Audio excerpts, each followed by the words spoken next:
มืออื่นเซ็งตัวจริงเนาะมื้อนี้ก็ทดสอบบททดสอบเนาะไผสิได้ไผสิบ่ได้เนาะอันนี้ก็คือการถอยหลังเนาะถอยหลังแล้วก็เข้าร่องเก่าเนาะร่องเก่าก็อยู่นี้ร่องเก่าเนาะถอยให้มันได้เนาะระบบถอยได้นี่บ่ได้ไปหน้าเนาะถอยให้มันงามเนาะระบบนี้ก็มีแต่ระบบถอยอย่างเดียวเนาะเพราะว่ามืออื่นจะได้เซ็งเลยเนาะเซ็งตัวจริงเลยเนาะ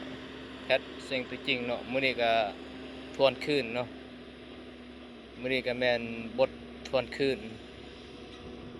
บทเรียนเก่าเนาะนานบ่ได้แล้วอันนี้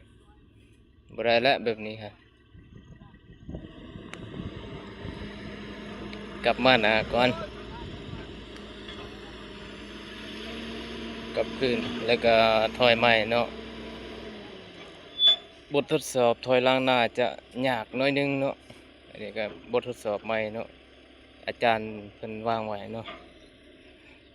เอาแต่คันเดียวรถจะมี3คันเนาะนี่เนาะ